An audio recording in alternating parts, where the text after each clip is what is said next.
Wadie Holloway, one of the volunteers at this center, and on the Economics Commission of the Communist Party USA, and worked with Dick, especially the past 13 years.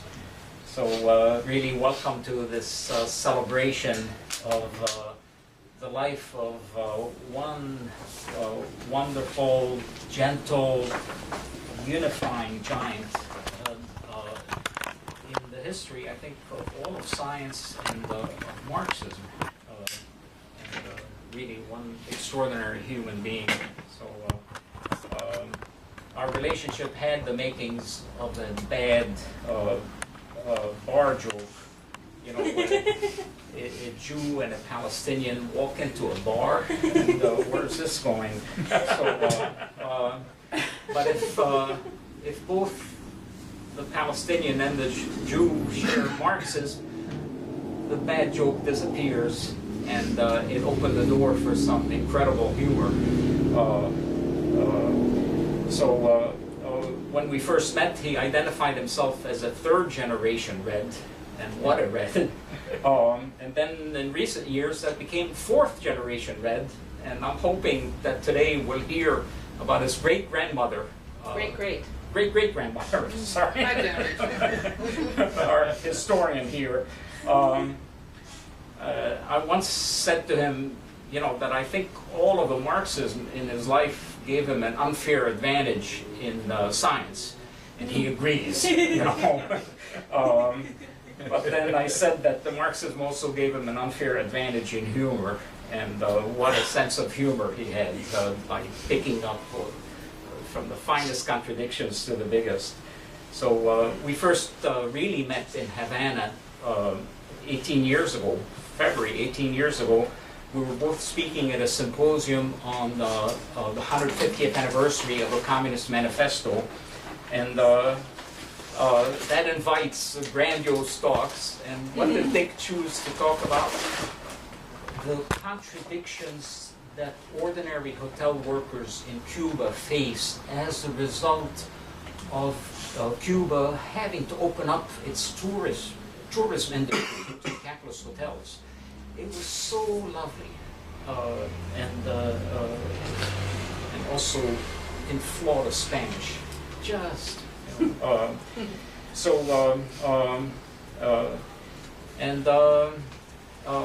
What was he doing? He was wearing a sword T-shirt. Why? Because he had just left the fields where he was working on the problems, I think he told me, of citrus scale, working on ecological solutions to that. Walks in, gives this lovely, lovely speech.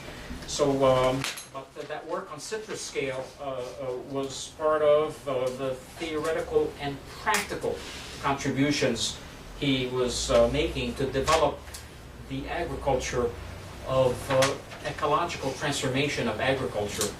And this was going to have, that alone will have profound implications for humanity's future, adopting them or the failure to adopt them. So, but our relationship really picks up after he read the text of a presentation I had made in 2002, analyzing factors in the collapse of the Soviet Union. And he told me he really liked how it took in external as well as internal factors, and objective as well as subjective considerations. And our discussions really began after that.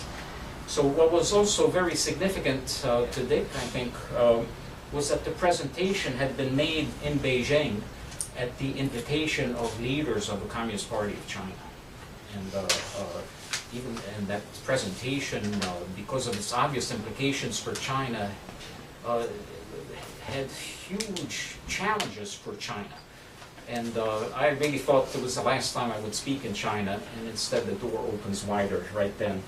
So, so our discussions begin after this, that led to agreement that for all of the capitalist inroads into China, that China remained a state formed by a socialist revolution.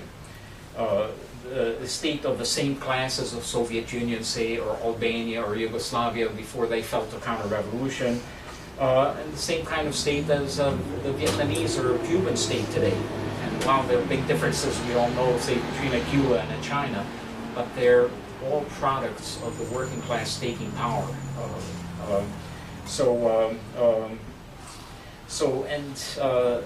This agreement was significant because there's widespread belief that China, widespread belief in the left that China today is now capitalist.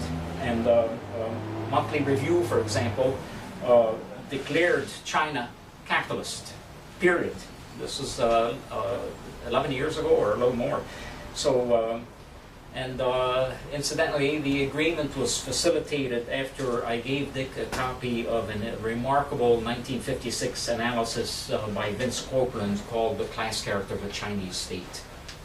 And after he read that, he told me how much he liked that. So, but the other implication of recognizing recognizing China's class character immediately picks up then on the potential role of communist parties for the future of humanity.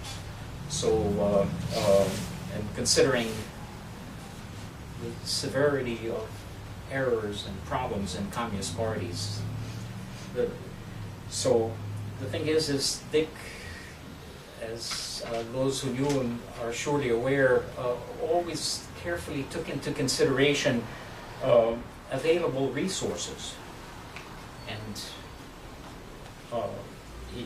whether it was biological, economic, social resources, for example, to advance ecological agriculture, but he's taking into account the resources that, above all, communist parties in power can bring to the cause of world socialism.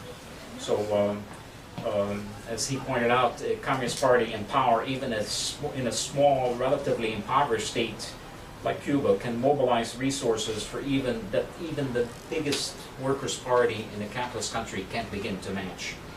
So, and with that, basically, Dick moves seamlessly from developing the architecture of ecological farming to advancing the architecture, essentially, for humanity to complete the transition from capitalism to socialism. And he brought this just wonderful, fine-tuned application of Marxist methods to this task, from the small questions to the large. I had one contribution of his, essentially, one paragraph, but it's basically on advancing education in Marxism after socialist revolution. He would always point out, before socialist revolution, especially in repressive states, people risked their lives for education in Marxism. After socialist revolution, that was a problem in Soviet Union, that's a problem in Cuba, and most certainly a problem in China. People will do anything to escape the classes in Marxism. And in any case, he has a wonderful contribution, and in the back behind me are some of his contributions, articles published either by the Communist Party of USA, this is just in the past few years, or the Communist Party of China. And if you would like copies of individual articles, just put in your name and email list, and I'll send an e-copy to you. Or if you'd like copies of all of them, it's 10 or fewer. I'll pass that on.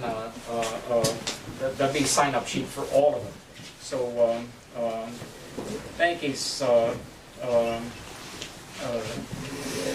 lot of the work has been around identifying and addressing the weaknesses that made counter-revolution possible in the Soviet Union and 11 states like it, with the aim of avoiding repetitions, not least in China, and moving humanity forward in this transition from capitalism to socialism and real human liberation, and that's what he was dedicated to. So Richard Levins Presente, we were so lucky to know him. So, and I'd like to pass this to Aurora, his daughter, who helped take care of him in the last several years and has done so much more. And thank you. Yeah.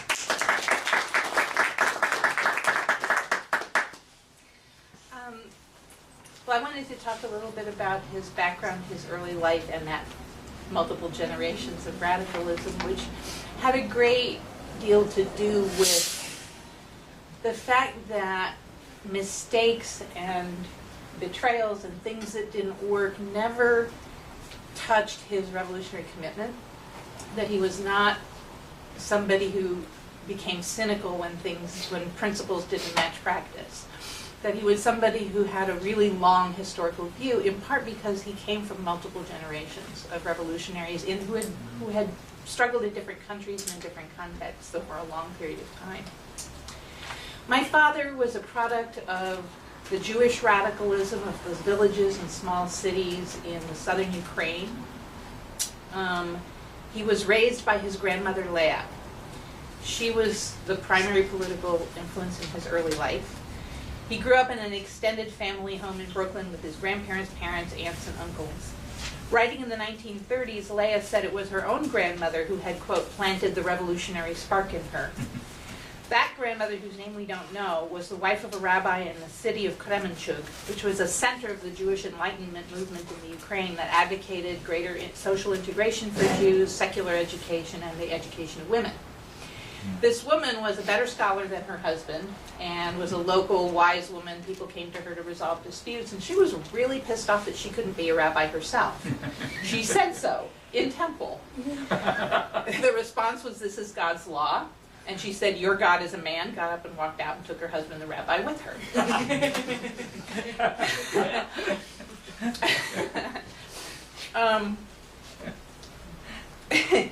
My great-grandmother Leah grew up in a small Jewish agricultural settlement called Yazer, or Izrailivka, which basically means Jewtown. It was part of, when the Russian Empire conquered the southern Ukraine, it became the border area with the Ottoman Empire, and so Jews and other minorities were given land there. In other parts of the empire, Jews were not allowed to own land. But they created a Jewish string of agricultural settlements on that frontier area as a buffer against the Turks. And for a while offered draft exemption, which brought German Mennonites and other groups into that area as well. But by the time my great-grandparents were living there, the draft exemption had disappeared. My father says that there were 3 basic perspectives on oppression that existed in the shtetl and that were transferred intact to the boardwalk in Brooklyn. The Orthodox people who said God will resolve it, the Zionists who were seeking Jewish territory and to build a separate Jewish society, and then the communists and socialists who were organizing on the basis of class solidarity. And he said that communist organizers would come through the villages secretly handing out pamphlets that would then be passed from hand to hand within the village and discussed in people's homes, including the homes of my great-grandparents. In 1904, when the Russian-Japanese War broke out, my grandfather left in order to avoid being drafted, and my great-grandmother with her mom and siblings and my young grandmother came 2 years later. So by 1906, that side of my family was settled in New York. Like most Jewish immigrant women, Leah became a garment worker, and very quickly a garment worker organizer. At one point, she apparently organized a shop where her husband was the foreman.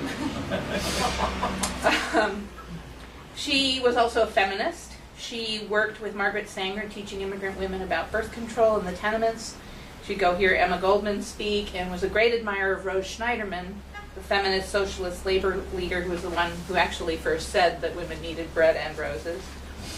And she was the main source of my father's early political education. She would expose him to all kinds of thinkers. They used to listen to Bad Bishop Brown on the radio. He was a radical, I don't know what denomination he was, but radical bishop who got expelled from the church for his politics. And she would question him and ask, elicit his own thinking about things. So she would ask him about a particular thing. Well, how is this good for workers? How is this good for the Jews? And really encouraged him to develop his own thinking at a very early age. The other main political influence on his early life was his father, who his family was also Ukrainian Jews. And he was, by the time he was in his teens, he had become a leader of the Communist Youth League and was instrumental in the split with the socialists over support for World War I, which the socialists supported, the communists didn't. I know at 18, he ended up, when he turned 18, he ended up registering for the draft because the war was about to end and he didn't think it was worth going to jail over a symbolic gesture. But he was also a very strong influence on my father. He also, as a historian and archivist, I really appreciate this, loved new technology and had a home movie camera in the 30s. And we have footage of my father marching in the May Day parade of 1934 as this tall person waving a sign around about defend the Soviet Union. So we actually have documentation of his early life because of that. He grew up in a home full of political discussion and active participation in the movements of the time. When his grandfather objected to his father teaching him some Torah, saying that's what we fought against in the old country, Reuben replied that a good organizer needed to understand the beliefs of his community, and that's why he was studying it. He also shared his favorite book, Fatherland, by Karl Billinger, a German communist who'd been imprisoned in a labor camp from 34 to 35. It included a formative story my father then passed on to me. Hitler had called a referendum on his foreign policy, and prisoners were expected to vote.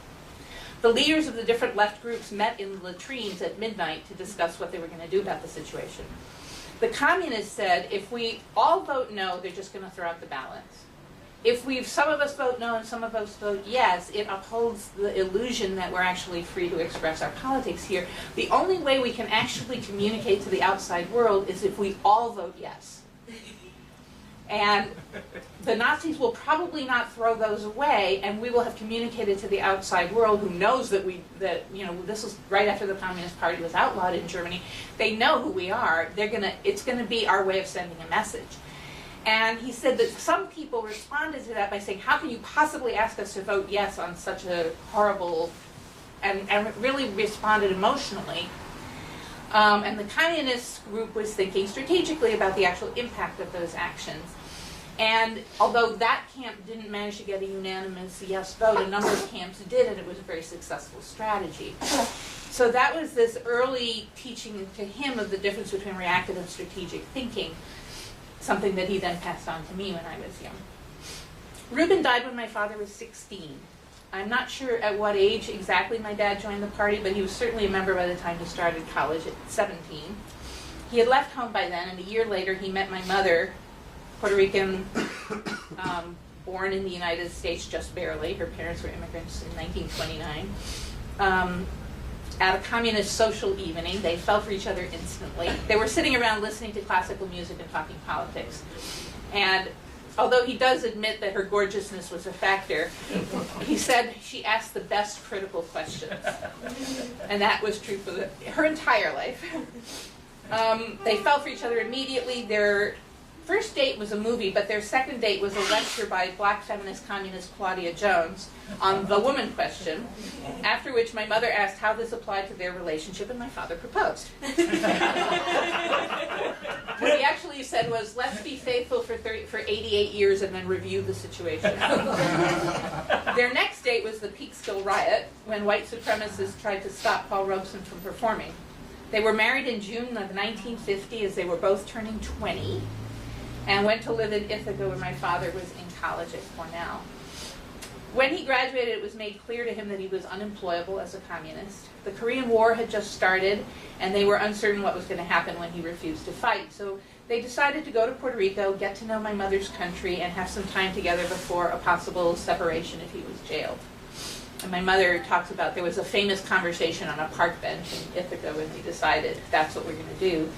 So they kind of ran off to Puerto Rico without really knowing anything about what they were going to encounter there, and tried to find their Communist Party contacts, which turned out to be really difficult. they would ask, where can I get a copy of the communist paper? People go, shh, and disappear. So it took them many weeks to actually find the people who were supposed to be orienting them. In the meantime, they stayed with an aunt of my mother's, and the next door neighbor came to my father, identified herself as a member of a secret nationalist cell, and told him that the FBI was following him around, warning each place that he applied for work not to hire him. When they finally found their CP contacts, it included Jane Speed, who was a white Alabama communist. She had run the only integrated bookstore in Birmingham, had made it Alabama too hot to hold her, had ended up going to some party training thing in Pennsylvania and met Cesar Andreu Iglesias, who was a party leader, a journalist, and had led a successful dock strike in the 30s.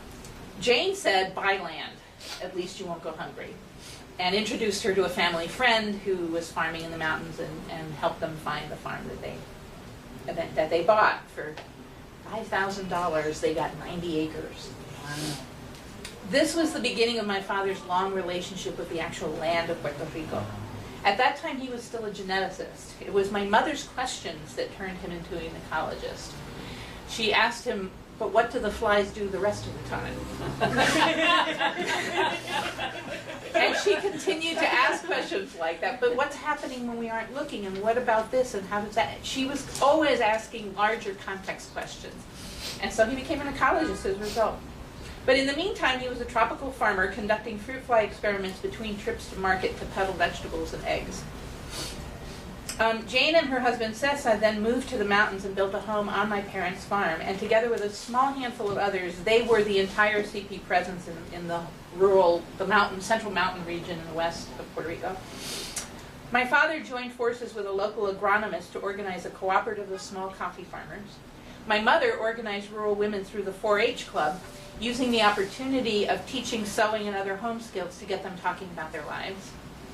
The Puerto Rican CP was uncritically applying Soviet ideas to Puerto Rico and assumed that rural coffee laborers and farmers were peasants, aspiring to own land rather than workers seeking workers' rights. But my parents could see that what their neighbors wanted were better wages and working conditions, just like other workers, and that land ownership was a survival strategy but not their main economic goal. Jane encouraged my young parents to push the party leadership, and they wrote a proposal for a new rural organizing strategy, which, largely because the leaders didn't care about the mountains, ended up being approved. They were very much focused on organizing sugarcane workers on the coast. Given the repressive times, my parents got through the McCarthy period relatively unscathed. I was born in late February of 1954. On March 1st, Puerto Rican nationalists attacked the U.S. Congress, and there were massive roundups on the island, beginning with the nationalists and then the socialists and the communists. Relationships between Puerto Rican communists, socialists, and nationalists were interesting. There was a fair amount of movement between parties, the same people. There was overlap at different points. People belonged to different parties. And while they argued ferociously about analysis and strategy, they got each other's backs in terms of facing repression. And shared information with each other. When the roundups of communists began in the western part of the island, my father went to warn the city comrades, but his truck was stuck in reverse. He drove backwards on winding mountain roads until he could reach the nationalist-owned garage in Arecibo, where the owner lent him a car while he fixed his truck, and my dad was able to get to the city to warn people. The police did show up. At that point, Cesar and Jane were in San Juan. I can't remember when they lived where, but he went to their house, and the police did show up to arrest Cesar. But Cesar and his wife had had a fight the night before, and so he was in the little guest house in the back, and they couldn't find him. And for several weeks, he continued writing columns for the paper while the police were looking everywhere for him, and he was in his own house. They asked my father who he was and looked at him and said, yes, you're on the list, but you have to return to your own municipality to be arrested.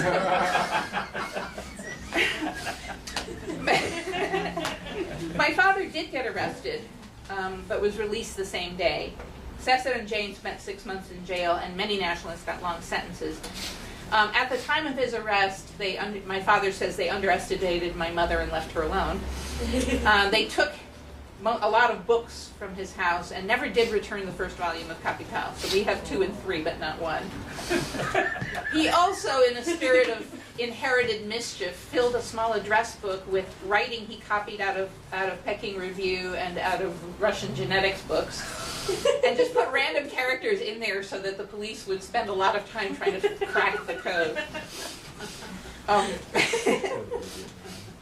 In my childhood, they used to come by with really bizarre questions to the neighbors, like were they sure there wasn't a secret floor under our house? And when we bought a shortwave radio as a present for my father, they were sure we were communicating with offshore Soviet submarines. Let's see. My parents left the Puerto Rican CP in 1956. It was over internal conflicts within Puerto Rico. During that same time, my father had had access to some labs at the university in order to conduct experiments, even though he wasn't working there. And Gustavo Candelas, who was the head of the biology department, was somebody who really wanted to expand the scope and the quality of the biology education, approached him and said that they were going to have a position that he was suited for. My dad said, well, I don't have a graduate degree. And he said, well, go get one.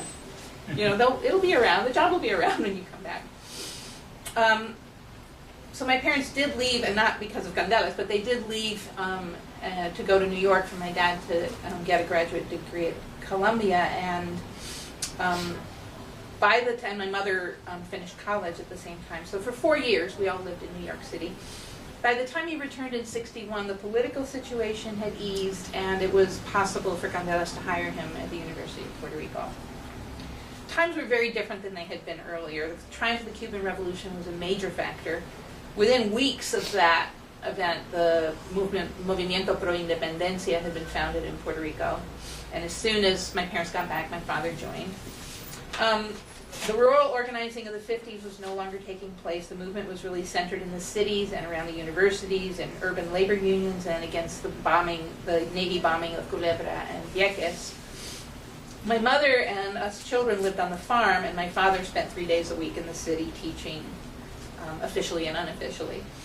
My mother was pretty fed up by that point with the sexism of the Puerto Rican left, and although she participated when there were meetings in our home, she really was not, she had had enough. She wasn't up to engaging in that way. While they lived in New York, she had been exposed to some young radical anthropologists at Columbia and had become interested in the potential of that field for somebody with left politics. And so she was studying anthropology on her own and in summer courses in the States and raising us and making art. And my father was doing the commute. The university where he taught was the main campus of the system, and it was a focus for both anti-war and pro-independence organizing. While here in the U.S. you had 1 or 2 people at a time burning draft cards at demonstrations, in Puerto Rico hundreds of people burned their draft cards at the same time. This was a year or 2 after we left, but the ROTC building was burned down at the University of Puerto Rico. And there was a growing identification with anti-colonial struggles in the rest of the world, particularly in Latin America, and very strongly with the Cuban Revolution. So there was a lot of travel back and forth. The period that I know the most about is the last few years in Puerto Rico. In 1964, my parents were invited to Cuba for the first time. My father was asked to reorganize the biology department at the University of Havana, which was still teaching in a very rigid 19th century style where you memorize lists of species. This was the beginning of a lifelong commitment to the Cuban Revolution and to the development of Cuban science. His scientific work at UPR was innovative and brought a lot of interesting perspective into bringing mathematical analysis to complex ecosystems of the Caribbean, changing the way science was being taught at UPR. And he certainly participated in left scientific work there, but it was really in Cuba that he was best able to integrate his science and his politics to help develop a revolutionary science that could be put into practice, as you were saying. It's really different to be developing that work in a colonial regime and to be doing it in a place where you can actually impact policy and see things implemented and experiment and have the impact. In addition to his biology courses at UPR, my dad taught classes on Marxism in people's homes in the city. He came to have an immense influence on both his peers and the emerging generation of student leaders. Groups of younger activists would make the long drive up into the mountains to talk about the political situation with my father, and after they left, both my parents would explain to us what the conversation was about, so our own political education was very active and intentional. In the fall of 1965, students and faculty organized a teach-in on the war, but the university administration had forbid them to hold it on campus, so they propped a ladder against the outside of the campus fence and spoke from there while students sat on the grass inside. That incident gave its name to the new journal that my father and a group of others started that year.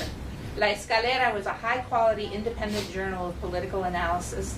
It had covers by prominent left artists, and my father's contributions included political satire. Anybody who doesn't think my father was a silly, silly man.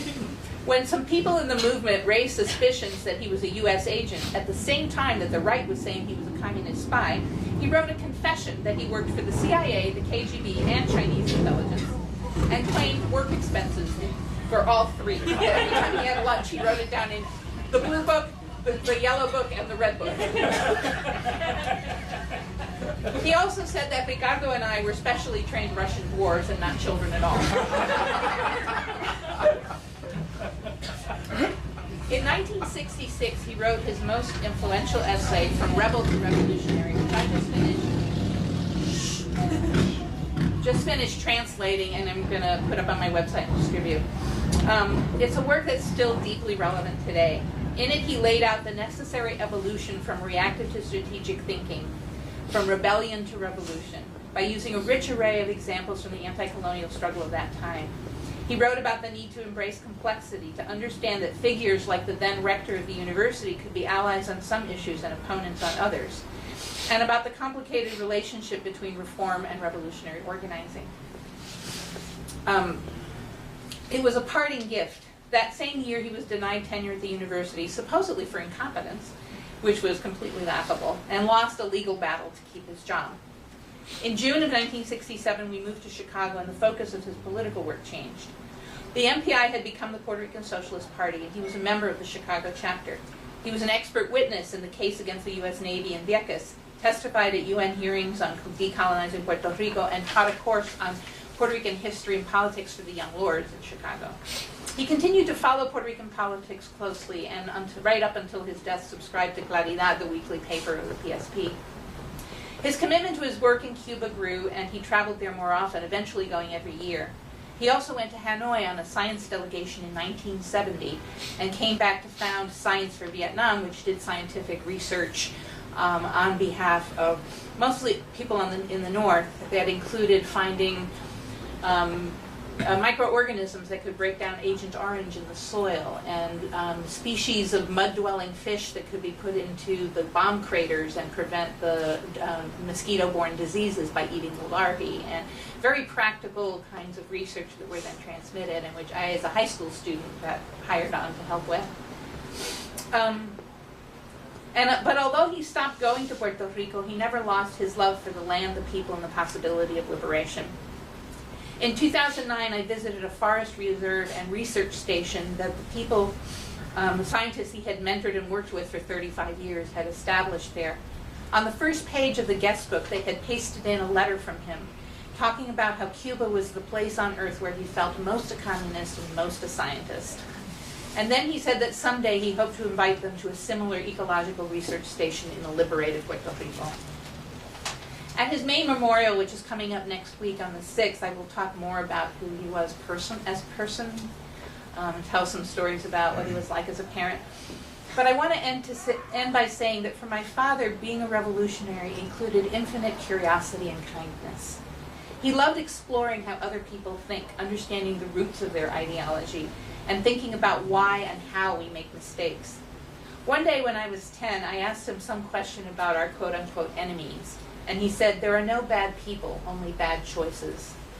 That, as much as any theoretical treatise, expresses the way my father approached the world. Thank you.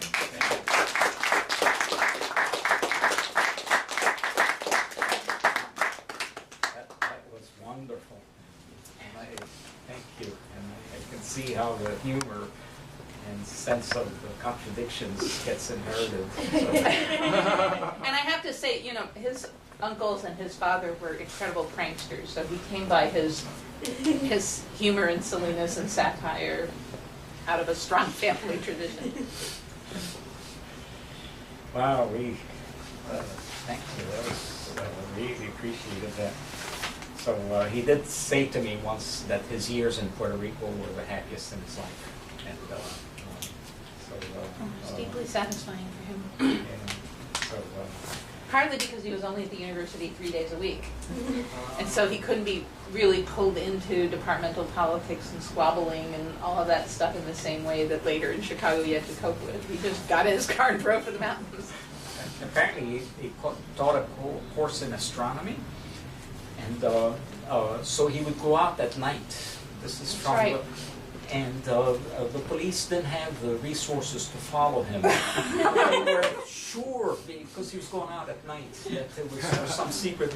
All he was doing was teaching a course in astronomy. So, when the police came around our neighborhood asking questions, they would the first time they came, they pretended to be my mother's cousins and asked all these questions about who came and visited us and when and how often. And so that became the neighborhood code for police, was another one of your cousins came by. And even though people who didn't agree with our family's politics didn't like the cops, and so they would thread that we got the his police files from the political police in Puerto Rico that were released a few years ago after a big lawsuit, and in it there's quotes from different neighbors trying to like give them something but nothing at the same time.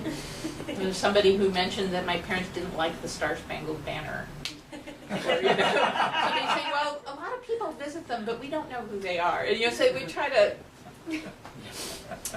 But yeah, there were kind of wild speculations as to what we were up to many times when they had nothing to do with politics. Can I ask a question? Right. You mentioned that when they were originally in Puerto Rico, they connected with the cooperative. Farmers, I gather that would be a farmers cooperative. Yeah, they helped organize a cooperative of the small-scale farmers. There were a few large haciendas that were dominating the coffee economy in that region. And it lasted for a couple of years, but then the big farmers, you know, offered to finance big equipment, and people fell for that, and it ended up being taken over by the big farmers. But people still talk about that. Like some of the older farmers will say, yeah, that was a really great idea, we should try that again. That couple of years when they really had more control over the harvest and, you know, were setting their own terms. And they were trying to create a co-op that was not just farming but did some processing. It was called an agro-industrial cooperative, and they were trying to process citrus up in the mountains so they could sell juice rather than the raw fruit, and trying to create, you know, more of a locally controlled economy. And so they all sold out their shares to the large farmers? They ended up allowing the larger farmers to take over the co-op, or to, you know, change it into, you know, sort of a collectively owned processing plant, but it lost its radical potential.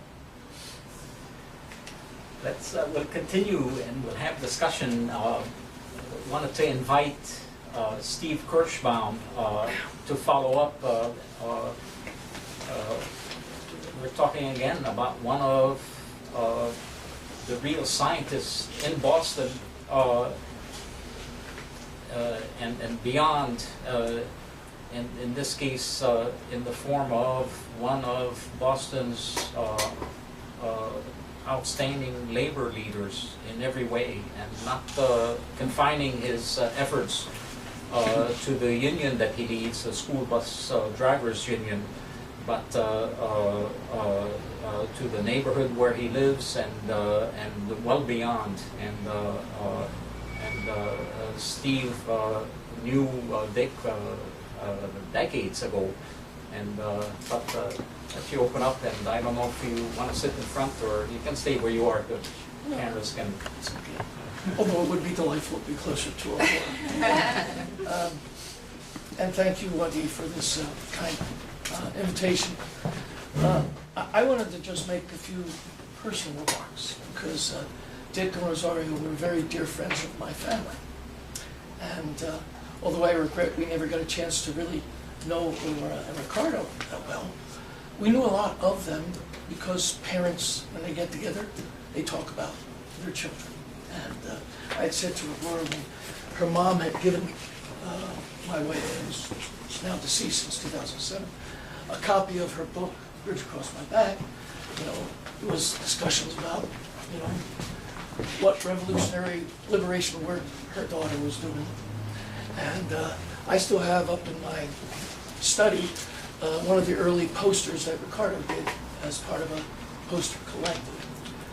But I wanted to talk a little bit, maybe start my remarks, because you know, the science that I've studied is union organizing and revolution. Not too much in terms of, except for what I learned through Dick and from popular things about science. But I can tell you that we knew Dick and Rosario as the sweetest revolutionaries that we had known. And I think it's important that sometimes that their life and what they've chosen to do is a concrete manifestation of that better world we're trying to build. Because they live really what socialism wants to be. That new socialist, we'll say human, not man that they used to say, but that new socialist human. Dick published a book with his great collaborator and other dear friend, Richard Lewington, in 2007. And he dedicated it to the Cuban Five. It's called Biology Under the Influence, Dialectical Essays on Ecology, Agriculture, and Health. But here's a sentence in the introduction that really said for me what I knew and learned much from Dick. Sentences: on that day, the Chicago police murdered Black Panther leader Fred Hampton. We went together to his still, and that's he and Dick, to his still bloody bedroom and saw the books on his night table. He was killed because he was of his thoughtful, inquiring militancy. Our activism is a constant reminder of the need to relate theory to real-world problems, as well as the importance of critical thinking. Now, my own story is that my life partner for 35 years before her untimely passing in 2007 spent her entire adult life working for Dick. Or actually, Dick would always prison. We would say, you know, that was Rachel's boss. That was the only time I heard it. Because he would say she was a clerical and administrative assistant to both Dick and Dick Lewington.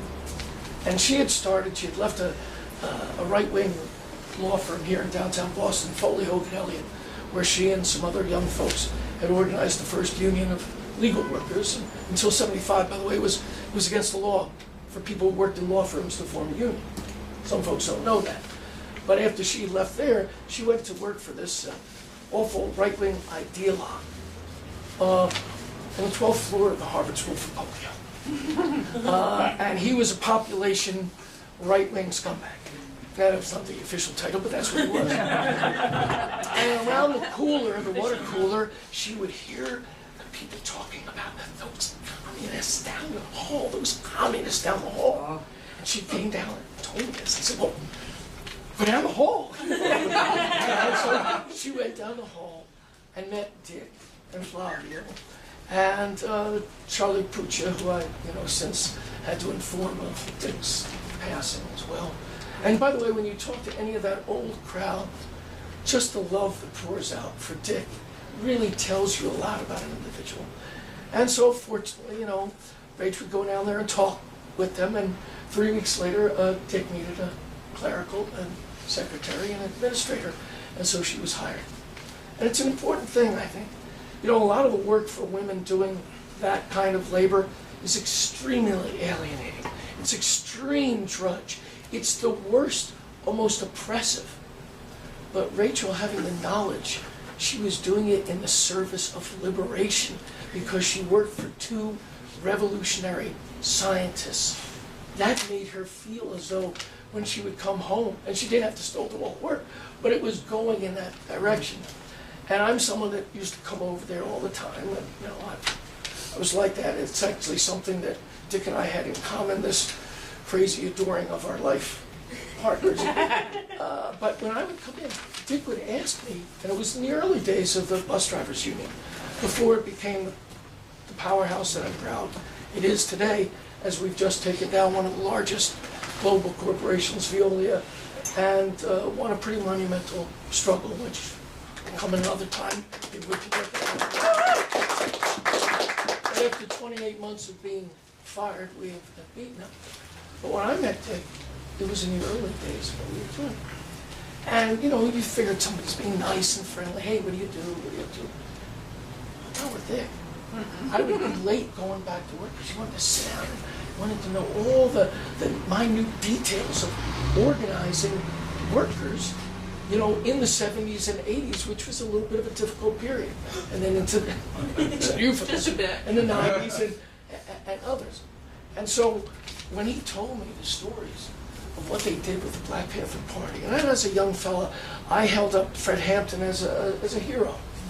And so, you know, I had a chance about a couple months ago. Fred Hampton Jr. came here to speak with Brother Leonard Peltier's daughter in a program by the Jericho. And I had a wonderful conversation with Fred Jr. about I knew because of my wife working with Dick and Dick. And they used to actually, Panthers used to drive around in their beat up jalopy that belonged. When he was born, when Fred Hampton Jr. was born, it was our car that drove his mom to the hospital. Exactly. And so I knew about that car, and Dick would tell all these wonderful stories. And you'd never find a more militant, passionate anti-racist than Dick. And I will say this, that in our early days, we had 11 strikes within a period of about 13 years. Every time there was a strike, Rachel worked full-time for the strike while she was on the clock working for Dick Levins and Dick Lewington. And it wasn't that she asked that anything, they insisted. They walked our picket lines. They were out there, and Dick really felt this. So, you know, it means a great deal to me in terms of how it intersected with not only the organizing that I did, but Rach was involved in the early organizing for a union at Harvard. And always Dick Levins and Dick Lewington were there. And it tells you something, that he was so hated by Harvard. I once said to him, how did you get here? I mean, we used to, when I was a kid, we used to be demonstrating down this street right here, chanting, Harvard, Radcliffe, MIT, smash the schools of the bourgeoisie. You know? And sometimes it was smash the glass of the bourgeoisie as we were breaking out windows. Well, we were young, it was good stuff to do. And it's still good stuff to do. In fact, Black Lives Matter is doing it right now. It's good stuff. Anyway, so I said, how did you get here? And it really turned out that their international reputation was so prestigious, so grand, that it was a way for Harvard, by virtue of having them on their faculty roles, of even being able to get some of what they called soft money. And you know, when my wife started doing the work, she'd come home and she said, I had to feed the ants. Come on in, I'm feeding the ants. What the hell, you're feeding the ants? And they weren't feeding them ant food. They were feeding the natural pests from the you know this story, from the tropics. And they were disgusting looking made roaches. They were like roaches that looked like they were hovercrafts, you know? But what Dick had done had so challenged the pesticide companies. And it's an area of science that is tremendous to this day. Introduce the natural predators to those insects that are killing the crops that give people life. He told me that was one of the first big things he was doing with Cuba. And of course you're going to piss off all the pesticide companies because you don't need all that expensive, rotten, kill the environment pesticides. If you just enter, hey, these ants, go put them in. You don't have to ask them to do it. They'll kill all those pests. And then you've done that. Anyway, I don't want to go on too long, and I have to apologize too that I have another commitment that I have to go to. But I really want to actually maybe talk about a side of Dick. Everyone will talk about the brilliant revolutionary scientist and Marxist that Dick still is, even though he's not with us, and his contributions, and they are great. And I hope I can get some of your remarks, if they are written down, to get around to some of our folks. Our folks do know that. They're involved in another meeting today, but I'm going to be reporting back. But the other piece of it is that I have to thank the center here, because the kindness and solidarity of being invited to participate in your labor program that just happened in August is very meaningful to me, because I was very interested to come here. You know, I know Dick and Casey well, but these two have been in just about every picket line, and when I was almost fixing to go to jail, they helped to pack the courtrooms there. But I come in the door and sitting right there, remember, not right there, it was the E5 thing, but sitting right over, there's Dick. And you know, since my wife passed, and he was oh so sweet, and so was Dick Lewington, you know, when Rachel passed in 2007. But I was so thrilled.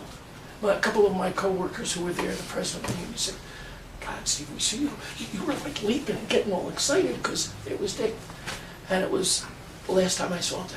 Mm-hmm. And so I have to really, from the bottom of my heart, thank you, because that gave me an opportunity to touch base. And of course, after my presentation, the most cogent and lucid questions came right over there from Dick. And he really did. He actually kept track of what this union was doing throughout our history, and I just I feel myself and all of us working in the union the richer from being in his funny presence, because you know I come from a similar history. You know, most of the Yiddish jokes I know too. My folks, my mother's people were from outside of Kiev, and my father's people came from Austria. So we shared a lot, and he was one of the funniest dudes I have ever met as well. And you know, they're probably, when they collect some of his writings, they should do some of his jokes, because they would be a whole stand-up routine. Yes. And anyway, thank you for having me here. I'm delighted to have a chance to tell how much I love that guy any chance I can, and it was wonderful to meet you. And thank you to my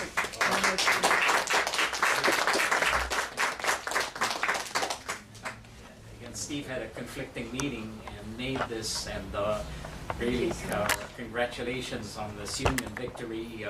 There's some copies of Workers' World with a report right outside the door of this remarkable union victory. There aren't many victories like this in the United States in recent years, but something absolutely remarkable. And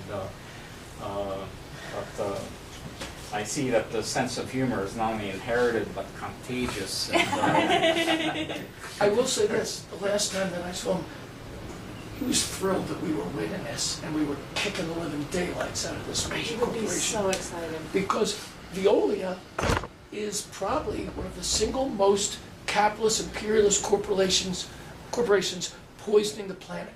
Yeah. It's all the water. They dominate the water. They are so-called environmental. In fact, if we're all following Flint, who do you think the consulting firm was that said this water's okay? Oh, Veolia. And in this town, they're buying up everything. What used to be Boston Edison is Veolia Energy.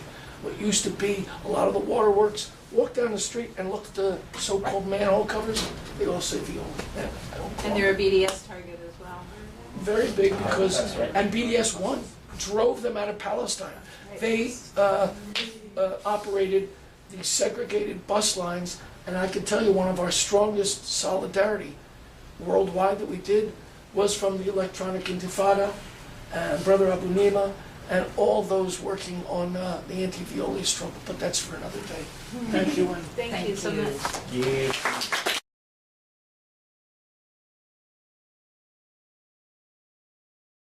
It's like 2.5 years, which in some ways feels like shorter and much bigger just because it was a tincture of time that really, without sounding trite, changed my life. Being around both Aurora and Dick. Not only like broadened my world and also understanding of politics in a living way, but also just I don't know, being empowered. I don't really.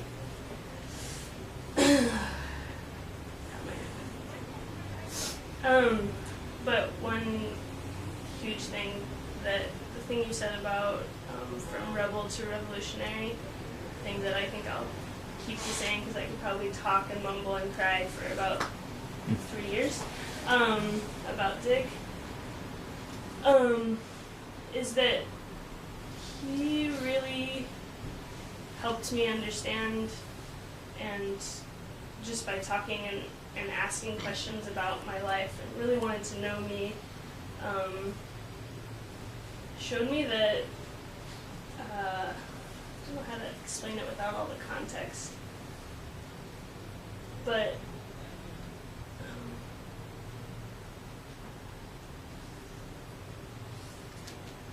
I guess mostly that academia didn't have to be a place that I hated, and that, you know, my curiosity and my like digging nature and my like synthesizing brain would be helpful if I wanted to learn anything, that I could do it. Well, that makes sense, but Yeah, the whole inside outside, 1 foot in, 1 foot out. yeah, and but he didn't do that with like talking to me about it, or like even really asking questions directly about that. It was just like going to lectures with him. We went to New York together, and he gave a lecture on complexity, and just hearing him talk to other people, or we would just like walk down the street or be in the elevator, and just the way that he took in people and their stories. Really, I came from a very fundamentalist, evangelical Christian background, and he really, and also that's where I kind of got my radical politics, was Jesus, and he helped me like sort of heal, I don't know, just by like kind of being like, yeah, you can still stand on these things, and like you take the raw material and the rest you can like let go of, and I don't know, I really appreciate that about him, and forever will be grateful. And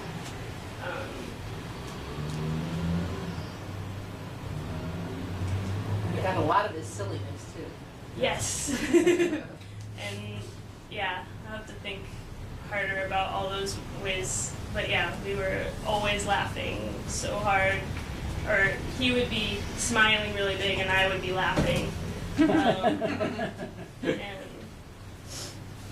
yeah, he will continue to be in my breath and walking for long, forever. So thanks for listening. An example of his interest in everyone is that in his last year he lived at Uville Assisted Living, and befriended a priest there who had spent time in Latin America, who would, like, you know, discuss theology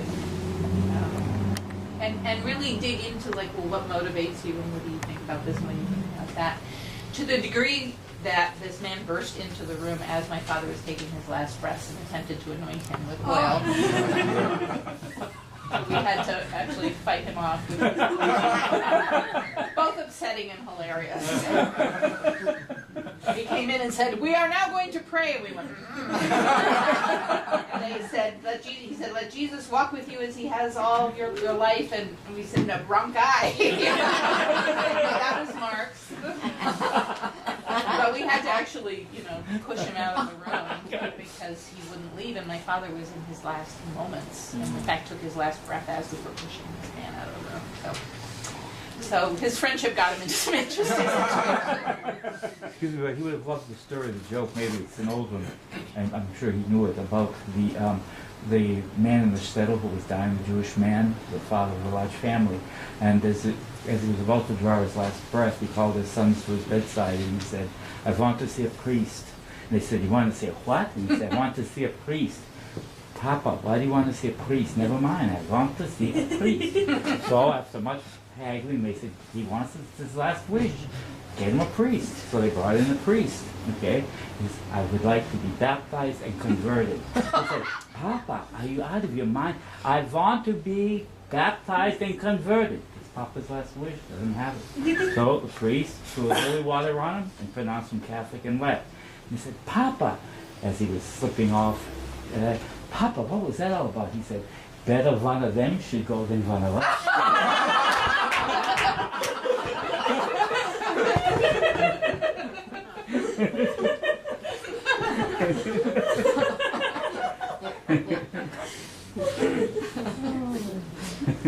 His last joke was a riff on Monty Python. There's a silly Monty Python routine about putting down budgies, killing your parakeet. It says, you know, if you flush them down the toilet, they breed into huge, evil-smelling flocks and fly up the loo and invade your personal privacy. This is something we listened to when I was a kid. He was in the hospital bed, and I had put the bed up so that he could take his medication without choking on it. And I said, "Do you want me to put the bed down?" And he said, "How do you put hospital beds down?"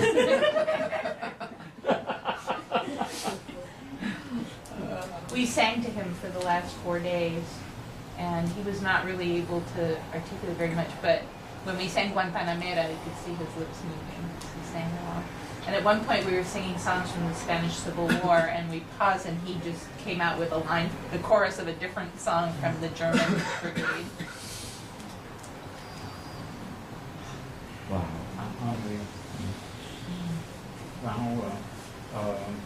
We're really going to open it up, but how did you had quite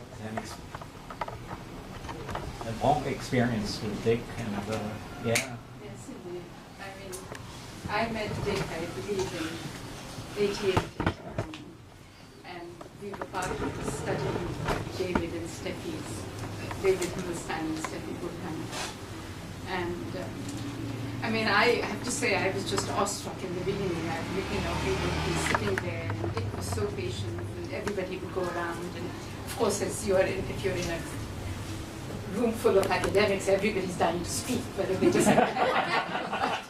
But there was Dick, calm and quiet, and then, but when he did very patiently wait and get his turn came, I mean, there was just a kind of silence in the room because we wanted to hang on to every word. He is really a very profound thinker.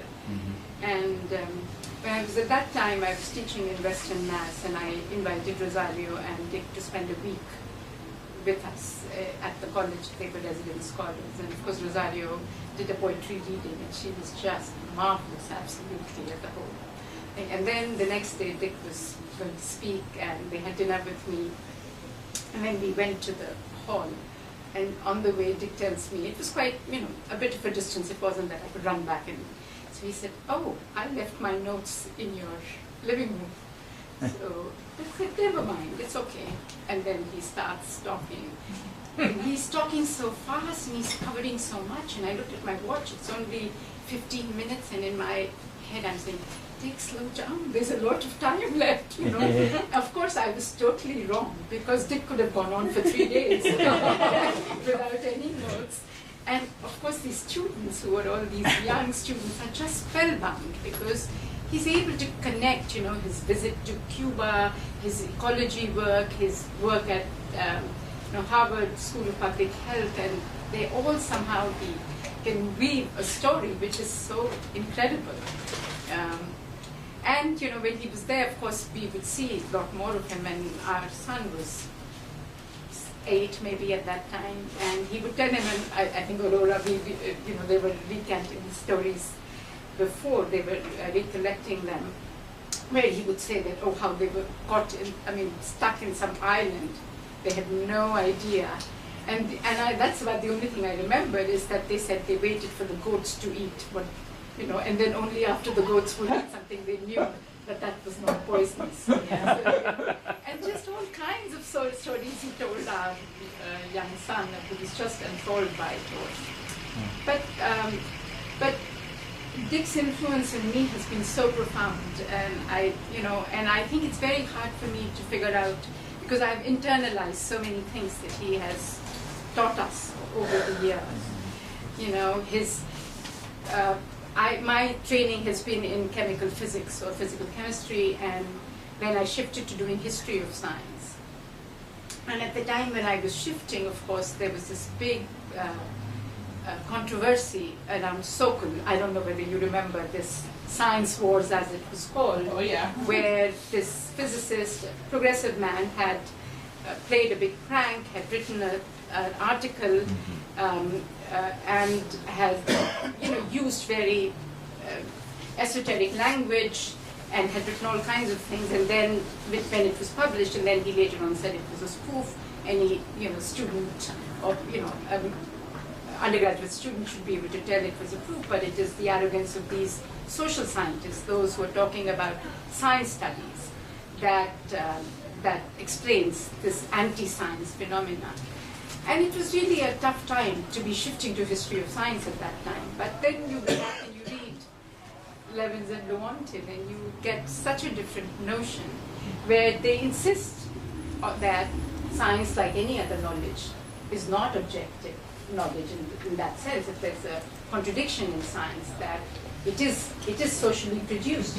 We always have any knowledge comes from some standpoint, but it does produce some truths also. So how do you reconcile that? And he said, you can't reconcile that contradiction unless there is a revolution, unless we live in different times. But what we can say are a few things. One, that it's true that all knowledges come from a particular standpoint, but we also need to understand that all cultures and all groups have, blindnesses and insights. So it isn't that, when you take a standpoint view that the most oppressed will have necessarily the truth, but rather you need to look at historically, dialectically, what is being suppressed and what is being argued for.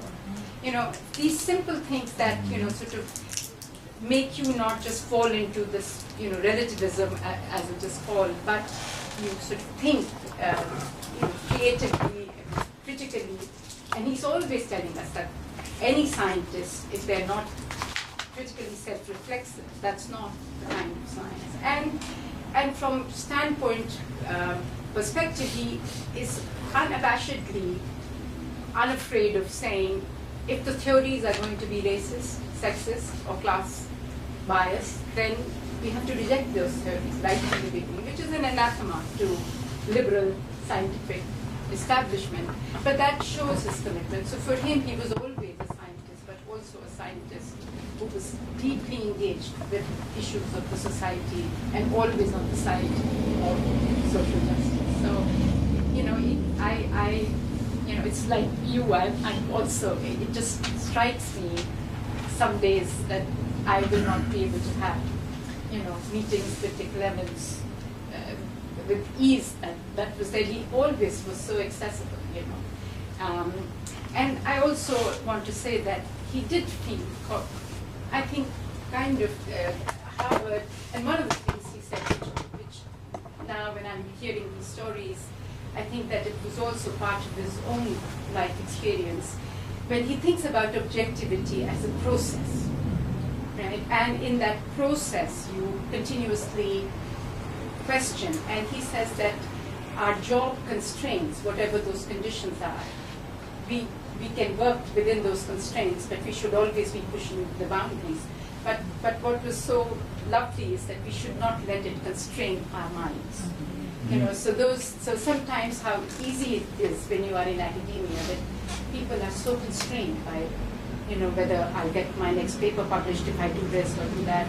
So then they create these barriers around their own minds, which Dick never did. So he even as he struggled sometimes alone against Harvard, he just remained, and he always sought communities that would, sort of,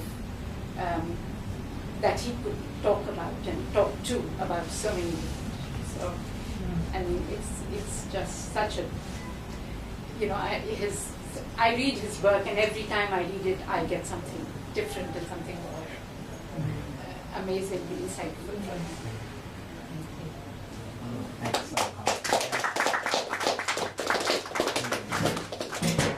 That deep engagement.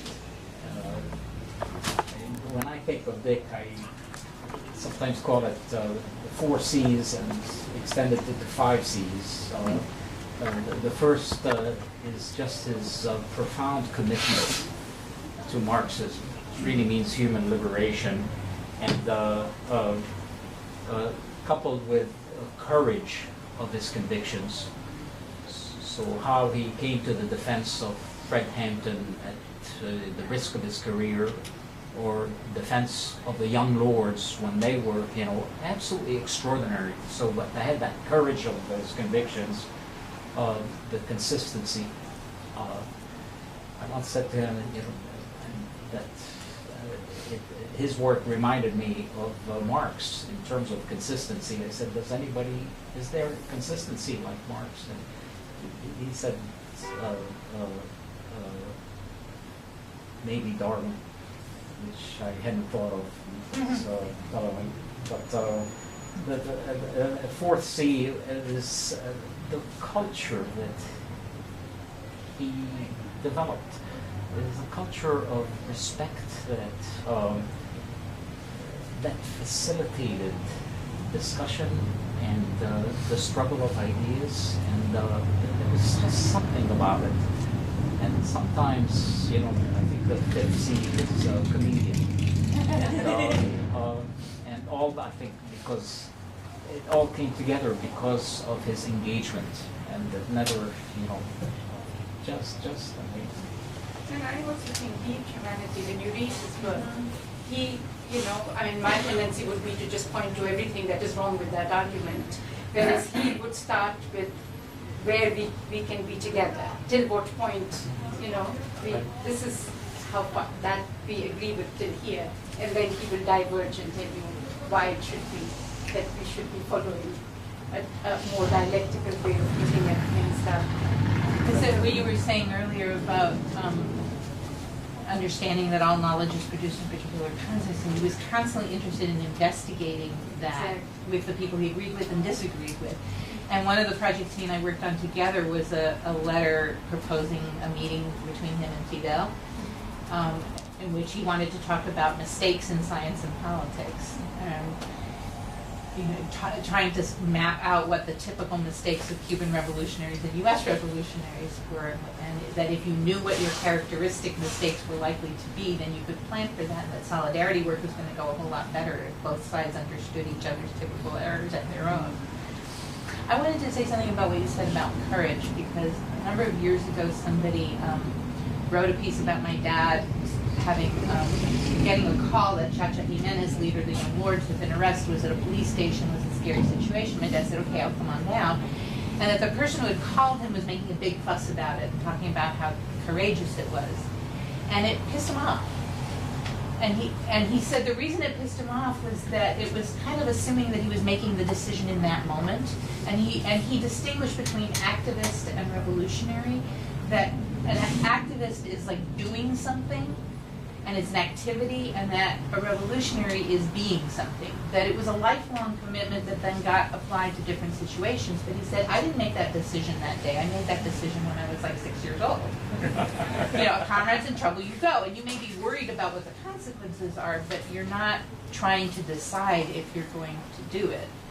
And he had the same response to, I remember there's some novel about, I can't remember who wrote it, a novel that's about the McCarthy hearings, in which there's a character who's up all night, am I going to betray or am I not going to betray? And it also made him really angry. He said, that's not what it was like. We were scared about what was going to happen, but the people who were actually revolutionaries were not trying to decide if they were going to betray anyone. And so, I mean, partly it was his diffidence that he didn't like people talking about his courage, but also that he felt like it was a misunderstanding of the nature of the commitment to act like each particular decision was a new decision that required courage. So that was something that I feel like I got growing up as his child, was this sense of, it's a long span project. We're not going to see all of the results in our lifetimes. You live a certain way in the world, and you apply that perspective to everything you encounter. And sometimes it's easier, and sometimes it's harder. And you keep figuring it out, and you keep critiquing it, and you keep asking new questions. But it's not a decision you made in the moment. So that was what I just wanted to end that on there. Because for him, it wasn't a decision. Do I support Fred Hampton? It was, what's the best way to support Fred Hampton? Really, one of the things he focused on the last few years was why are mistakes made in all fields and by whom? So paying attention again to the role of individuals reflecting social forces at work. And that was his contribution, one of his contributions in that piece on making learning of Marxism more effective in a place like China. And again, there are copies of that here.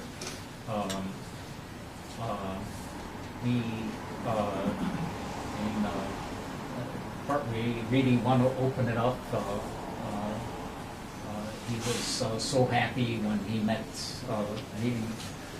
the younger scientists who keep this center going. Nick, Casey, Doug, who's doing the taping. So thrilled with Paul and how much he loved you, Paul. And Sandy, you may want to say a few words, but also we had a young, also scientist really from the Academy of Marxism in China, who spent last year here. Her picture is up here, as well as elsewhere in the center. She'll be speaking here on the 17th about the condition of migrant workers and their consciousness in China. It'll be quite a talk, I think.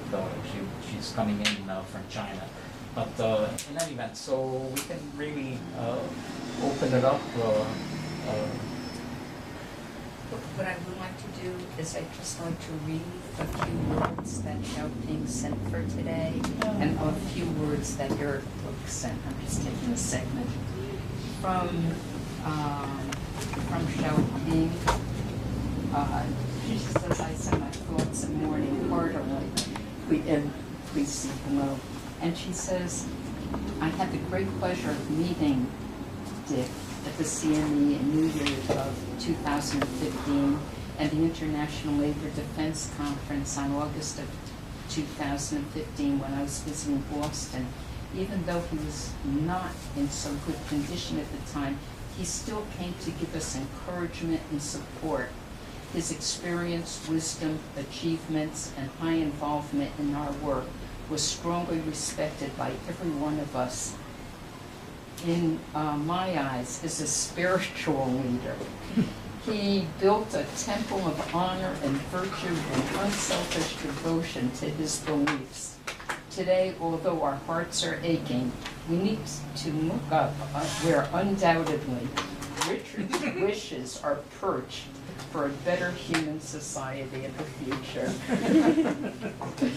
And then just recently, some of the things that were, Dick's writings that were going on, I guess Eric Brooks, who's a comrade from Indianapolis, found one of them that was written in Political Affairs, and it's called The Fourth Requisite. And Eric says, this article captures the way I see Marxist-Leninist organization and the requirements for membership indeed the mandate of any Communist Party in the most succinct way possible, and expresses all hope that I continue to place in the working class and the Communist parties of the world today. Hope for the end of capitalism and the reformation of society to sweep aside the contradictions systematically built into the experience of workers globally and here in the U.S. today, contradictions that result in so much pain and hardship for the great mass of humanity. When Levins talks about analysis and doubt, he means principled and scientific doubt. In fact, doubt married to collective analysis and action are the heart of the scientific method. And there are copies of that on the table if anyone wants.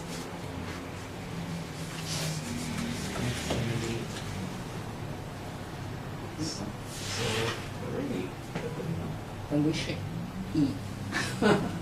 Help yourself. Paul, did you want to say something?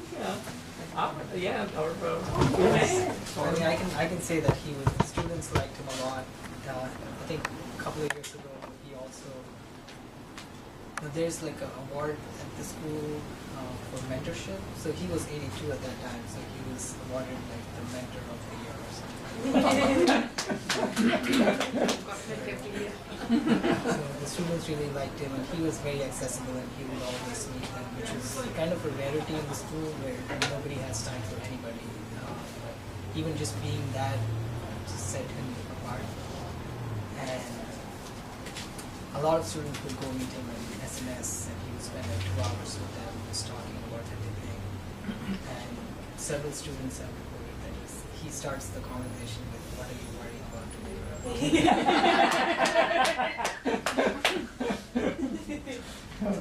Whenever he would go to Cuba, if he didn't go, if any of us went, this was the question we were supposed to take, was, what are you feeling excited about? What are you worried about? And then you want me to report back. By the way, we are organizing a memorial for him next summer in Cuba. A place where he is Next summer, profoundly loved. 2017? No, this is coming summer. We're waiting until his dear friend Miguel gets back from Beijing in July. So Miguel is coming back in July, and then Yeah, his daughter is bureau chief for Prensa Latina in Beijing, and so he's there doing childcare and other support. But then he comes back to Cuba around July 10th, so we're organizing it for some time later in July. I should also say that some members from MIT side, the people that are here, John and Elias. Oh, yes, please speak up. So he's been very supportive of that effort, just starting up a graduate student group, and he spoke twice, including I think in October last year, against Wadi's suggestion that he should not go there because he's not feeling well. But he did it, even though he wasn't feeling well. And students loved it, so he helped kickstart that. He loved it. He didn't want to talk about it. I guess the one thing we said that out of the organizing efforts of that over the past year and a half, there's a chapter of MIT Science for People that's just about to be recognized as a student organization. And it's the Wonderful. That was really one of his great loves. Yeah, I'd like to hear about that. Yeah. I just had a word. I'm from Providence, Rhode Island. And I didn't have the good fortune to know Richard personally. I knew him through his reputation, through his example, and through his works. But also, I did have the good fortune in the 80s to make sure that at my yearly visit to what I used to call Commie Summer Camp, World Fellowship in New Hampshire, was the week that he would be holding seminars. And I've been a Red and a political activist since my college days, and so naturally I had an affinity for all things Cuban, but not a profound understanding.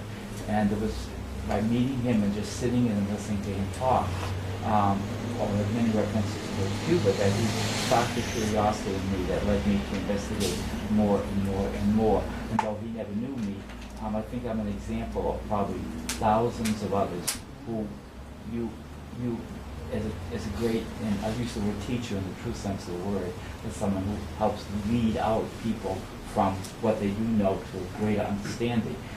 Thousands of people that whose lives he changed, they probably never ever were. He would not have known my name, he would not have known my story.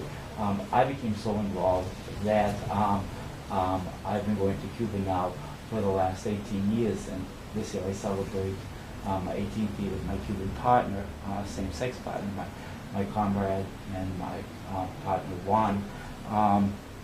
He's near Santa Clara, and I'll tell you, his name is revered throughout the island. And Juan, when I spoke to him, said, please tell the gathering of people that we mourn his loss, and well, Cuba has lost a great friend. So I just wanted you, all of you who had the good luck, I envy you tremendously, had personal connections to him. I didn't, but I heard him speak at Comedy Summer Camp, and it led to, and as you all know, Cuba has made, in the last 18 years, I was personally witness to it, in the field of recognition, of granting of dignity and equal status to LGBT folk. It is light years beyond what's going on here. I don't breathe until I get to Cuba. And as a gay man, I'm sometimes feel suffocated here. And not to mention, as a commie. And so I just came back, my lungs have been cleansed, and my spirit has been rekindled. It'll get polluted again, and it'll be time to go back to Cuba and get cleansed. And Dick Levin had a lot to do with that, with those choices. So thank you. Thank you. Thank you. Yeah. Anybody else want to say something? Please feel free. So, What's your name? Wally Solanco. oh, lovely thing to say. I'm the sole member of the July 26th Coalition in Providence, Rhode Island. But we're doing great work, Charlie. We're doing I was curious about the thing that you emailed out. You make reference to the Muscle Review article that Dick was part of. And he makes reference to amateurish economic and social analysis combined with first-hand insights. Why would he use the term amateur? He loved to put ish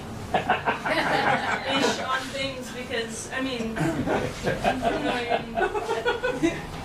are you saying why was it ish or why was it ish? I mean, his work is so important, it might save the entire planet. So why would he, maybe I can just show you this, but he's writing the agrarian program of the Puerto Rican Communist Party, in which we combine rather amateur economic and social analysis with some first-hand insights into ecological. He was 22 and he didn't feel like he had a deep grasp of all the complexities at the time. He was age 22. He's referring to that time in that early period in Puerto Rico. They were, my mom and him, Okay. they were like 22 when they wrote that agrarian thing. So they were, reaching a little bit. Okay. I mean, But he's also being overmodest.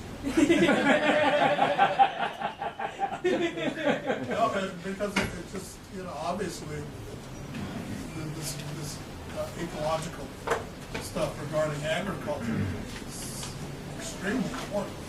Yeah, what he's referring to in that is the organizing policy of the CP in Puerto Rico. So he's not yet talking about ecology. He's talking about just that the CP's policy was really not to do organizing for workers and to also assume that they were peasants rather than workers. And so that's what he's referring to is their sort of amateurish understanding of economics. But yeah, I don't think he would refer to his ecological work that way. I feel better.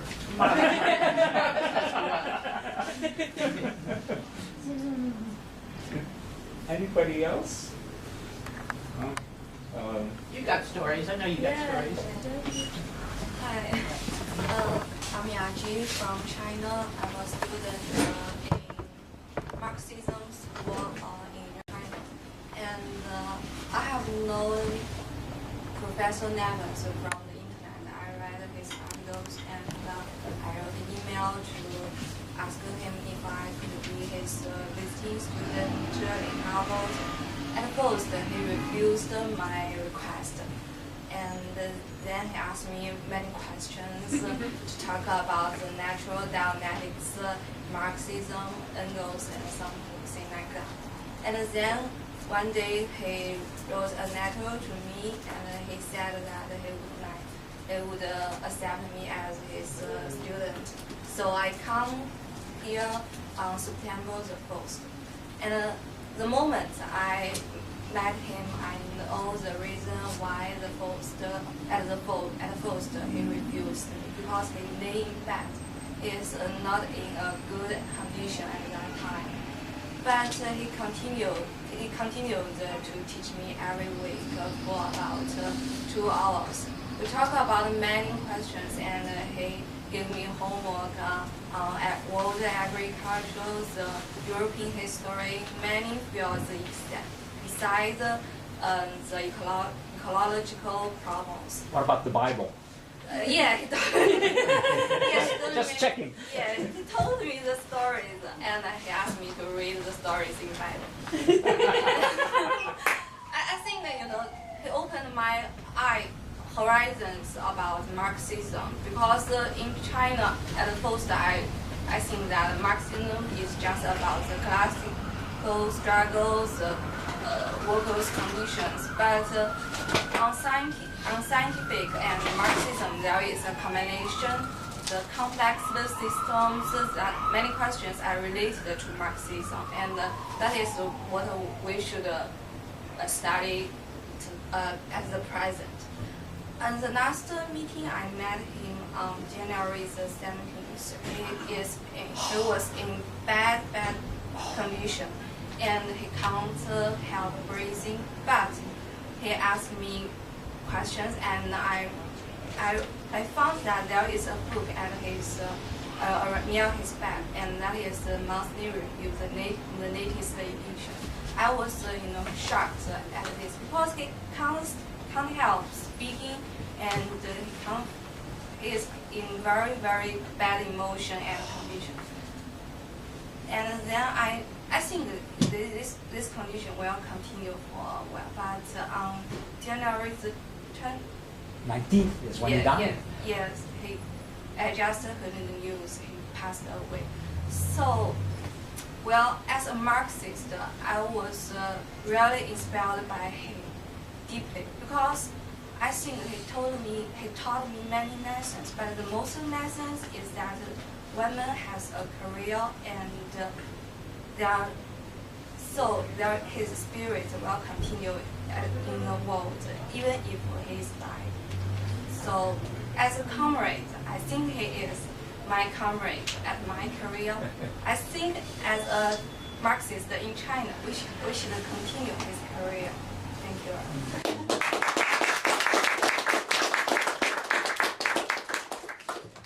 In fact, a couple of things we're working on is for the Academy of Marxism, based in Beijing. That's its full name, Academy of Marxism. It used to be Institute of Marxism, Leninism, and Mao Thought.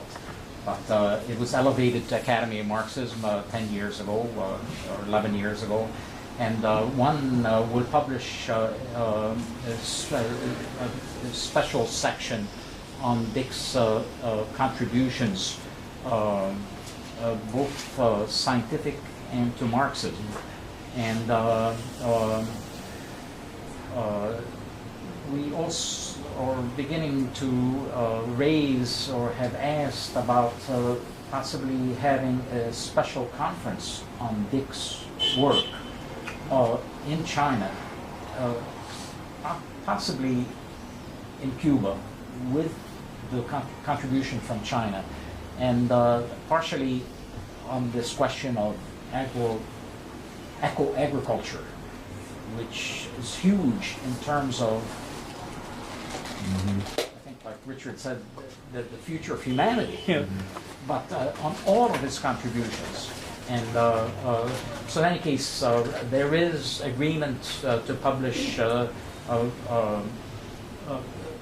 articles plus this extraordinary article he had on the 4th requisite, on which takes from Lenin. Lenin had raised 3 conditions for party membership.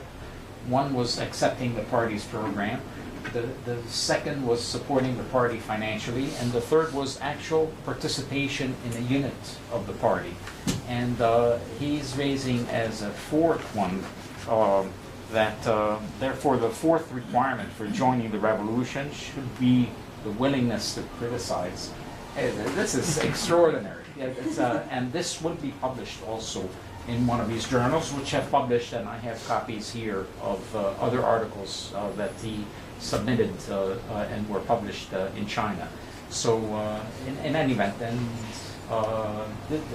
again, the influence of this extraordinary human being really would be far-reaching, even though the bourgeoisie essentially tried to silence him. So, you know, if there'd be a question about insects, I'd go to E.O. Wilson,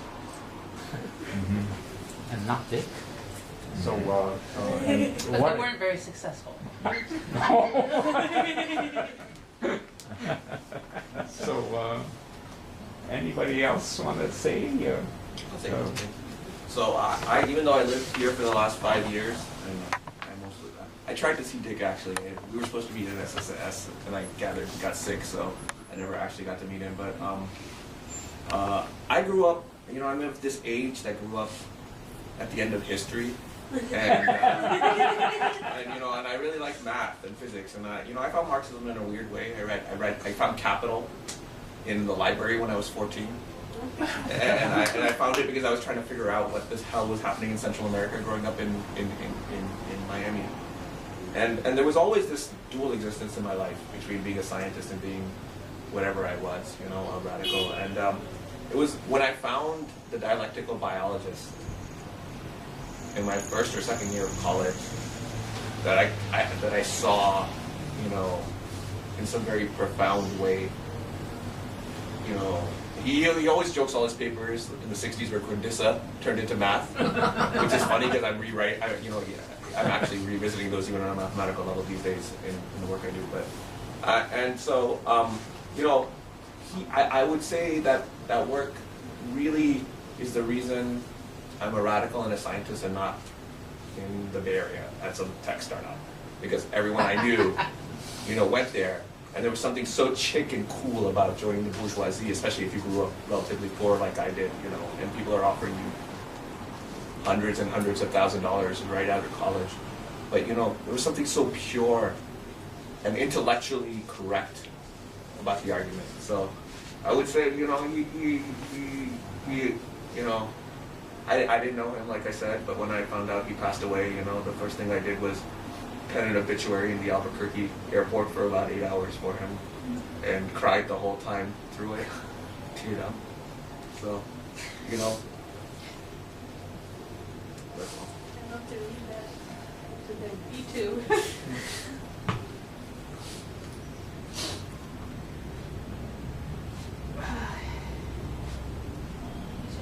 Touch so many people at such distances. His final Isidore Nabi piece was diminishing evidence for the likelihood of death. The whole mathematical thing about how many people had ever been alive and had ever died. He said it was a weak theory. And that's likely.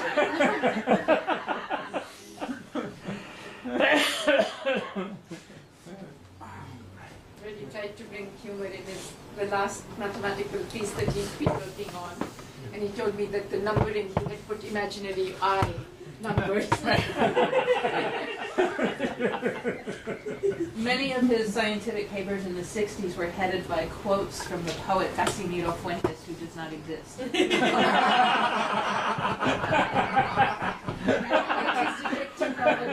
he finish his detective What was it? He finished a novel, a spy novel about Cuba. Yes, which I plan to take with me when I go and see who there is interested. His propensity for quoting non-existent authorities started early. He had a 6th grade social studies assignment with another student to like investigate a culture, and they invented one. And then he won a debate by quoting the non-existent Bristol Board of Trade. And the Nabi, I don't remember exactly when Nabi started, but I know there was another fictitious character that audited classes at Cornell that they wrote fake papers for. He really dedicated himself to these. And he had a variety of pseudonyms he used for different things, including Manuel Bruckmann, which was in honor of Matthias Bruckmann, who was a Jewish heritage secret Jew who was part of the uprising against Spain in the 1860s. He likes inventing names for himself. That knowledge of history. Casey, what events do we have coming up? Do you know off the top of your head here? There's a movie showing on 13th. Mulata, yeah. And there's discussion around that. On the 9th, there's another meeting for ILD. International Labor Defense. Yeah. At 7, educational on Sacco and Vanzetti. What else? On the 20th, we're doing the women's question, in particular around the attacks on abortion and women's right to choose. Hey, by the way, my head is going. I'm trying to get something in my head because people keep telling me about this when I work at the state public health. I'm not a scientist. I was low level. I wasn't quite clerical, but a little bit more than that. Okay. But everybody knew me. But I was at Cornell, and my head is going. I joined the party in June 1950. I was a group with the Labor Youth League, and the two were not connected, because but when you said Levins, and suddenly I have a picture, and I have a picture of a party going Saturday night, but you have to understand, this was a time people were very tightly segregated, particularly a new member who, except for my cousins who were courtesy cousins, but people really didn't know, where you came from, and I wasn't I was in New York. Oh no, I was not New York, and and I should say I was probably the only non-New York radical in the group, okay? But you might have met him. I know that I did. I know, and I have a picture, a vague picture in my head. But we were, they were tight bounds. Right. And believe me, the tight bounds here. And where I worked in public health, everybody knew I was a communist. I was hired, they knew. But everybody protected me. I'm serious. And, but I did know, people told me about Levins and Cuba because, a couple of my trips. And I don't know when you came to Boston or not, but daughter went to Cuba in part of the Vencedemos. Actually, all 3 of my kids went to Vencedemos in the 70s here. I didn't grow up in Boston. I had left home. Yeah, but you're older than my daughter. Okay, we'll put it that way. He stayed in touch with some of the people from the CP at Cornell. There was somebody he recently was corresponding with who was from there. And his best friend, who's since died, Bernie Deutsch, was part of the CP there. Did you know Bernie? Yes. He and Bernie were like high school buddies. They were young Okay, that commies makes together sense. when they were That 13. makes sense, because they were all. And they went to college together, and they did everything together. Yeah, I mean, I didn't know him, but I do, him, yes, very definitely. And then Bernie ended up going to China, and a lot of his work was in China because he was a physicist, and the Rosenbergs had just been executed, and he decided I'm being trying to elsewhere was a think good of idea. His wife's name. Peggy. Yeah. And I did say Peggy. Whoa. I was thinking of a Peggy, but I was trying to know, that couldn't be Levin's wife. No, Bernie and Peggy. Wow. But that's sort of, but you know, here in Boston, how do you say, compartmentalized, because I was from 1964 on, I was working full-time, had to, because husband was pulled up before the Karen Act, and was, couldn't even collect unemployment. Yeah. They fired him, and that was called for cause. Anyway, he worked, people who work for the movement don't get any money, so somebody had to. Had to come from somewhere. Right, but I was working, and then I was involved, and very much involved in, around my kids, because this is education, you know, so. So you didn't really intersect here, but you. Well, I actually opened the CMA.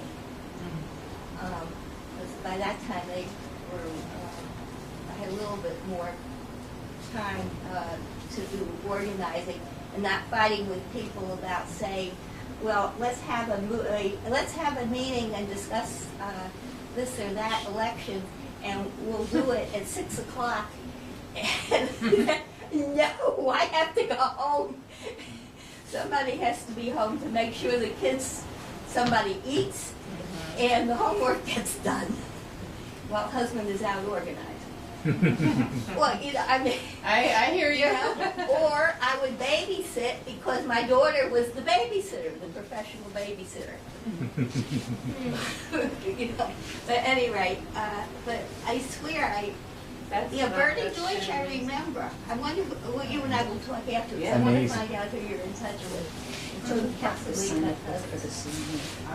Yeah, do we have if you're not on the center mailing list, again, There's food that shouldn't go to waste. it's a major event, again, March 17th, a report on the condition, changes in the condition of migrant workers in China and their consciousness. So if you're on mailing, I don't know. get all of the. I only moved here 4 years ago. I lived in California for most of my adult life. Lee, you would know him from New York, from